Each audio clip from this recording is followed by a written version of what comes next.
ഓം ശ്രീ ഗുരുഭ്യോ നമ. ജ്യോതികമാ ചാനലിലേക്ക് ഏവർക്കും സ്വാഗതം. ഇന്ന് ഞാൻ ചർച്ച ചെയ്യുന്നത് 2026 ആഗസ്റ്റ് മാസഫലം കുംഭക്കുറുകാർക്കും കുംഭലഗ്നക്കാർക്കും എങ്ങനെയാകും എന്നുള്ളതിനെ പറ്റിയാണ്. അതായത് അവിട്ടം നക്ഷത്രത്തിൻ്റെ അവസാനത്തെ 2 ഭാഗം, അതുപോലെ ചതയം, പൂരിട്ടാൽ നക്ഷത്രത്തിൻ്റെ ആദ്യത്തെ 3 പാദത്തിൽ പെടുന്നവർക്ക് എങ്ങനെയായിരിക്കും ആഗസ്റ്റ് മാസം എന്നുള്ളതാണ് ഇവിടെ ചർച്ച ചെയ്യുന്നത്. അപ്പോൾ ആദ്യം നമുക്ക് ആഗസ്റ്റ് മാസത്തിൽ ഈ കുംഭക്കൂറുകാർക്കും കുംഭലഗ്നക്കാർക്കും എങ്ങനെയാണ് ഗ്രഹസ്ഥിതി എന്ന് നോക്കാം. ഇപ്പോൾ കുംഭക്കൂറ് കുംഭലഗ്നം എന്ന് പറയുമ്പോൾ ജന്മലഗ്ന രാശാധിപൻ ശനിയാണ്. ആ ശനി ഇപ്പോൾ 2 വക്രത്തിൽ സഞ്ചരിക്കുകയാണ്. സൂര്യൻ ആഗസ്റ്റ് 17 6 നിന്നും 7 മാറുന്നു. ചൊവ്വ ആഗസ്റ്റ് 2 4 നിന്നും 5 മാറുന്നു. ബുധൻ ആഗസ്റ്റ് 5 5 നിന്നും 6 മാറുന്നു. 22 ആ ബുധൻ 7 മാറുന്നു. ഗുരു 6 ഉച്ചസ്ഥിതി തുടരുന്നു. ശുക്രൻ ആഗസ്റ്റ് 1 8 നീചരാശിയിലേക്ക് രാശി മാറുന്നു. രാഹു ജന്മരാശിയിലും കേതു 7 സ്ഥിതി തുടരുന്നു. അതായത് ആഗസ്റ്റ് മാസത്തിൽ 4 ഗ്രഹങ്ങൾ, അത് ശുക്രൻ, കുജൻ, ബുധൻ, സൂര്യൻ, ഈ 4 ഗ്രഹങ്ങൾക്കാണ് ആഗസ്റ്റ് മാസത്തിൽ രാശിമാറ്റങ്ങൾ വരുന്നത്. അപ്പോൾ നമുക്ക് ഈ ഗോചര ഗ്രഹസ്ഥിതി, അതായത് ആഗസ്റ്റ് മാസത്തിലെ ഗ്രഹസ്ഥിതി വെച്ച് കുംഭക്കുറുകാരുടെയും കുംഭലഗ്നക്കാരുടെയും ആരോഗ്യസ്ഥിതി ഇങ്ങനെ നോക്കാം. ഇപ്പോൾ ജന്മലഗ്ന രാശിയാധിപൻ ശനിയാണ്. ആ ശനി വക്രത്തിൽ ആണ് 2 സഞ്ചരിക്കുന്നത്. ഇപ്പോൾ ജന്മരാശിയിലൊക്കെ രാഹു ഉണ്ട്.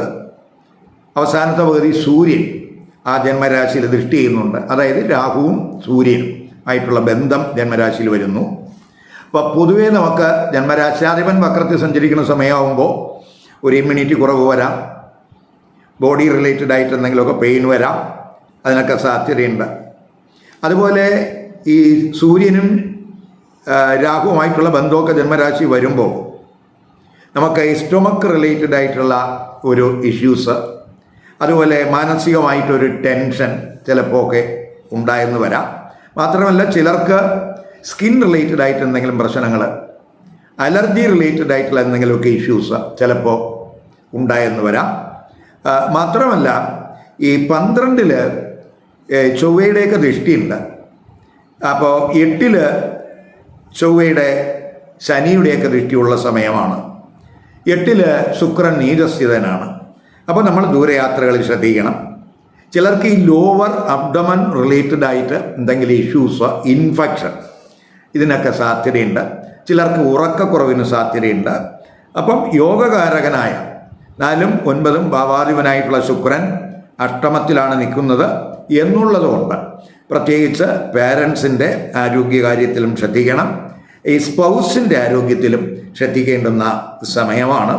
പ്രത്യേകിച്ച് 7ാം ഭാവാധിപനായിട്ടുള്ള സൂര്യൻ ആദ്യ പകുതി 6 നിൽക്കുന്ന സമയമാണ്.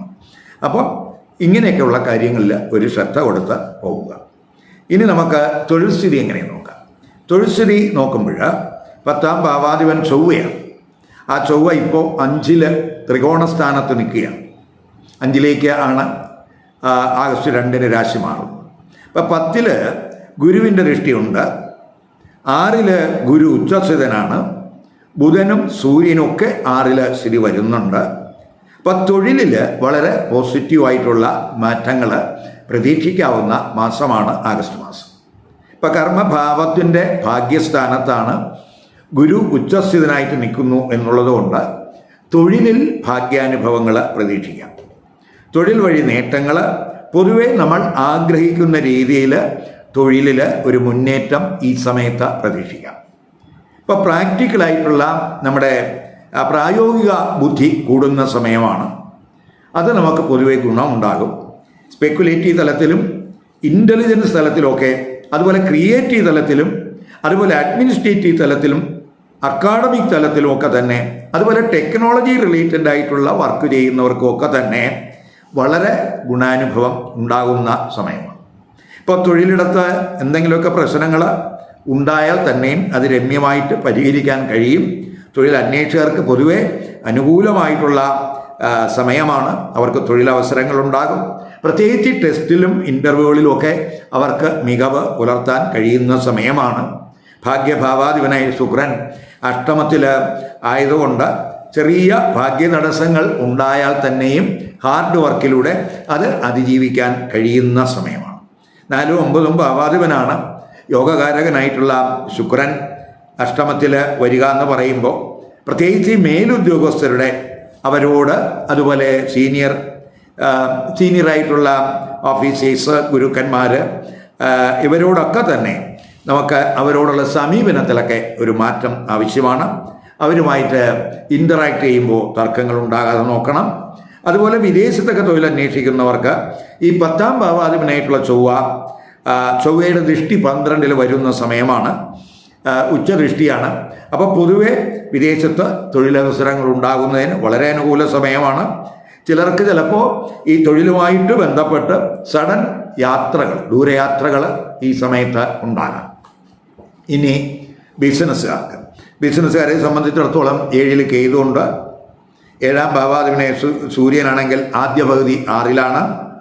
ബിസിനസ്സുകാരകനായിട്ടുള്ള ബുധൻ ആഗസ്റ്റ് 5 മുതൽ 6ലേക്ക് വരികയാണ്. 5ലും 6ലും 7ലുമാണ് ആ ബുധൻ്റെ സഞ്ചാരം. അപ്പോൾ ബിസിനസ്സിൽ അനുകൂലമാകും. എങ്കിലും 2-3 വാരങ്ങളിൽ ബിസിനസ്സിൽ നമ്മൾ പ്രതീക്ഷിക്കുന്ന നേട്ടം ഉണ്ടാകണമെന്നില്ല. അവിടെ നമ്മൾ ഒരു കെയർ കൊടുക്കണം. പാർട്ട്ണർഷിപ്പ് ബിസിനസ്സിൽ അതുപോലെ തർക്കങ്ങൾ ഉണ്ടാകാതെ നോക്കണം. വിദേശ വിപണനം ഒക്കെ പൊതുവെ അനുകൂലമായിട്ടുള്ള ഒരു സ്ഥിതിയാണ് കാണുന്നത്. ഇനി വിദ്യാർത്ഥികൾക്ക്, ഇപ്പോൾ വിദ്യാർത്ഥികളെ സംബന്ധിച്ചിടത്തോളം വിദ്യാകാരകൻ ബുധനാണ്. ആ ബുധൻ 5ാം ഭാവാധിപനുമാണ്. ആ ബുധൻ 5, 6, 7 രാശികളിലാണ് സഞ്ചരിക്കുന്നത്. 5ലാണെങ്കിൽ ചൊവ്വ സ്ഥിതിയുണ്ട്. 6ൽ ഗുരു ഉച്ചസ്ഥിതനാണ്. ആദ്യ പകുതി സൂര്യൻ 6ലുണ്ട്. ആഗസ്റ്റ് 5 മുതൽ ബുധനും 6ലേക്ക് രാശി മാറുന്നു. അപ്പോൾ പഠനത്തിലും പരീക്ഷകളിലും നമ്മൾ ഫോക്കസ് കൂടുന്ന സമയമാണ്.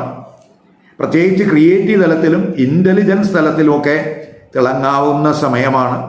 പ്രായോഗിക ബുദ്ധി, പൊതുവെ നമുക്ക് ഒരു കാര്യം അപഗ്രഥിക്കാനുള്ള ഒരു ശേഷി ഒക്കെ ഈ സമയത്ത് കൂടുന്ന സമയമാണ്.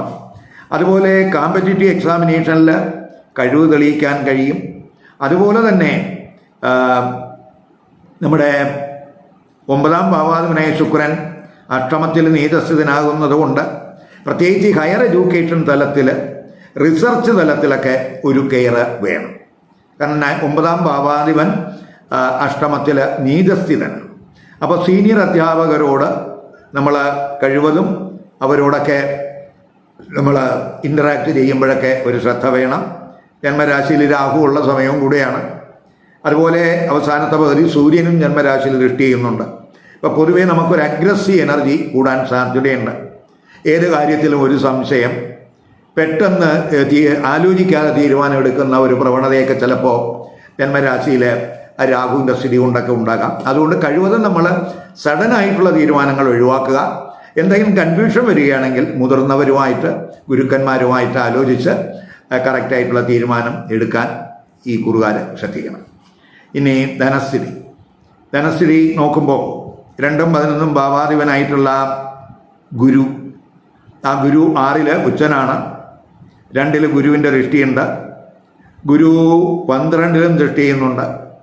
ജന്മലഗ്ന രാശ്യാധിപനായിട്ടുള്ള ശനിയാണെങ്കിൽ 2ലാണ്, പക്ഷെ വക്രത്തിലാണ്. അതേസമയം 2ൽ ശുക്രൻ്റെ ഉച്ചദൃഷ്ടിയുള്ള സമയമുണ്ട്. അപ്പം ധനസ്ഥാനത്ത് ജന്മലഗ്ന രാശ്യാധിപനായിട്ടുള്ള ശനി വക്രത്തിലാണെങ്കിലും ഗുരുവിൻ്റെയും ശുക്രൻ്റെയൊക്കെ 2ലെ ദൃഷ്ടി സമ്പാദ്യം വർദ്ധിക്കുന്നതിനും ബാങ്ക് ബാലൻസ് കൂടുന്നതിനുമൊക്കെ ഇടയാക്കും. ഇപ്പോൾ പൊതുവെ നഷ്ടസാധ്യതകളെയൊക്കെ തന്നെ നമുക്ക് അതിജീവിക്കാനൊക്കെ കഴിയുന്ന സമയമാണ്. കടബാധ്യത കുറയ്ക്കാനുള്ള ശ്രമം ഉണ്ടാകും. പൊതുവെ നമ്മൾ ധനസ്ഥിതി അവലോകനം ചെയ്യുന്ന സമയമാണ്. കാരണം ജന്മലഗ്ന രാശ്യാധിപൻ 2ൽ വക്രത്തിൽ സഞ്ചരിക്കുമ്പോൾ നമ്മുടെ ധനസ്ഥിതി അവലോകനം ചെയ്യും. അതിലെന്തെങ്കിലും പോരായ്മ വന്നിട്ടുണ്ടെങ്കിൽ അത് കറക്റ്റ് ചെയ്ത് പോകാനുള്ള ശ്രമമൊക്കെ ഈ സമയത്തുണ്ടാകും. അതുവഴി നമുക്ക് സമ്പാദ്യം, ബാങ്ക് ബാലൻസൊക്കെ കൂട്ടാനുള്ള ഒരു ശ്രമം ഉണ്ടാകും. പ്രത്യേകിച്ച് ഗുരു ശുക്രനൊക്കെ 2ൽ ദൃഷ്ടി ചെയ്യുന്ന സമയമാണ്. അതുപോലെ തന്നെ ഈ വ്യവഹാരങ്ങൾ വഴി, ലോൺ വഴി, കോമ്പറ്റീഷൻ വഴിയൊക്കെ സാമ്പത്തിക നേട്ടം പ്രതീക്ഷിക്കാവുന്നത്. ഇപ്പം മത്സരങ്ങളിലൊക്കെ പങ്കെടുക്കുമെങ്കിൽ അതിൽ നിന്നെന്തെങ്കിലും നേട്ടം, വ്യവഹാരങ്ങൾ വഴി നമുക്ക് എന്തെങ്കിലും നേട്ടം ഉണ്ടാകും. ഇപ്പോൾ ലോണിനൊക്കെ അപേക്ഷിച്ചിട്ടുള്ളവർക്ക് എന്തെങ്കിലും തടസ്സം വന്നിട്ടുണ്ടെങ്കിൽ ആ തടസ്സങ്ങളൊക്കെ മാറി ആ ലോൺ വഴിയും കൈവശം പണം വന്നു ചേരുന്നതിന് സാധ്യതയുണ്ട്. അപ്പോൾ ഗുരുദൃഷ്ടിയൊക്കെ 12 ഉള്ള സമയമായതുകൊണ്ട് ധനച്ചെലവ് ഉണ്ടാകാം. അതുമാത്രമല്ല ചൊവ്വയുടെ ദൃഷ്ടി അവിടെ 12 വരുന്നുണ്ട്. അതുപോലെ സൂര്യൻ്റെയും ബുധൻ്റെയൊക്കെ ദൃഷ്ടിയും 12 വരുന്നുണ്ട്. അപ്പോൾ നമുക്ക് ഈ നല്ല കാര്യങ്ങൾക്ക് വേണ്ടിയുള്ള, ഭാവിയിൽ ഗുണം കിട്ടുന്ന കാര്യങ്ങൾക്ക് വേണ്ടിയുള്ള ചെലവ് ഈ സമയത്ത് ഉണ്ടാകാൻ സാധ്യതയുണ്ട് എന്ന് മനസ്സിലാക്കുക. ഇനി വിവാഹം, ദാമ്പത്യബന്ധം, കുടുംബജീവിതം എങ്ങനെയെന്ന് നോക്കാം. ഇപ്പോൾ വിവാഹം, ദാമ്പത്യബന്ധം, കുടുംബജീവിതം, അതിൽ പ്രത്യേകിച്ച് ഈ വിവാഹത്തെ പറ്റി പറയുമ്പോൾ 7ാം ഭാവാധിപനായ സൂര്യൻ ആദ്യ പകുതി 6ലാണ്, ശത്രുസ്ഥാനത്താണ്. 6ൽ രവിയുണ്ട്, ബുധനുണ്ട്, ഗുരുവുണ്ട്. വിവാഹ ഭാവകാരകൻ ശുക്രനാണെങ്കിൽ അഷ്ടമത്തിൽ നീചസ്ഥിതിയിലാണ്. അപ്പോൾ നമ്മൾ ഈ ആദ്യ പകുതി വിവാഹ ആലോചനകളിലൊക്കെ ഒരു കെയർ വേണം. ഇപ്പോൾ 7ൽ കേതുവൊക്കെ ഉള്ള സമയമാണ്. 7ാം ഭാവാധിപൻ 6ലുമാണ്. അവസാനത്തെ പകുതി 7ാം ഭാവാധിപനായ സൂര്യൻ 7ലേക്ക് മാറുന്നു. അവസാനത്തെ വാരം ബുധൻ 8ാം ഭാവാധിപനും ആ 7ലേക്ക് വരുന്നു. അപ്പോൾ നമുക്ക് വിവാഹ ആലോചനകൾ വന്നാൽ തന്നെയും ജീവിത പങ്കാളിയെ സെലക്ട് ചെയ്യുന്നതിൽ ഒരു കെയർ വേണം. പ്രത്യേകിച്ച് ജന്മരാശിയിലൊക്കെ രാഹു നിൽക്കുമ്പോൾ പെട്ടെന്നൊരു തീരുമാനം എടുക്കാതിരിക്കാൻ ശ്രദ്ധിക്കുക. അതുപോലെ തന്നെ രാഹു കേതുക്കളുടെ ആക്സിസിലാണ് 7ാം ഭാവം വരുന്നു എന്നുള്ളത് കൊണ്ട് ആലോചനകളിൽ ഇപ്പോൾ ചിലർക്ക് കൺഫ്യൂഷൻ വരാം, ചിലർക്ക് താല്പര്യക്കുറവുണ്ടാകാം. അപ്പോൾ ഇവിടെയൊക്കെ നമ്മൾ ഒന്ന് കെയർ കൊടുത്ത് പോവുക. അതുപോലെ കമിതാക്കളെ സംബന്ധിച്ചിടത്തോളം അവർക്കും കെയർ വേണം. കാരണം 5ൽ ചൊവ്വയുണ്ട്, അത് അഗ്രസീവ് എനർജി കൂട്ടും, തർക്ക സ്വഭാവം ഉണ്ടാക്കും. അതുപോലെ പ്രണയ പങ്കാളിയുമായിട്ടൊക്കെ ചിലപ്പോൾ അഭിപ്രായ വ്യത്യാസങ്ങൾ ഉണ്ടാക്കിയെന്ന് വരാം. അതുപോലെ ആഗസ്റ്റ് 5 മുതൽ 5ാം ഭാവാധിപനായിട്ടുള്ള ബുധൻ 6ലേക്കാണ് മാറുന്നത്. അപ്പോൾ ഇതൊക്കെ തന്നെ ഈ പ്രണയ ബന്ധത്തിൽ ചെറിയ അഭിപ്രായ വ്യത്യാസങ്ങൾ ക്രിയേറ്റ് ചെയ്യാൻ സാധ്യത കാണിക്കുന്നുണ്ട്.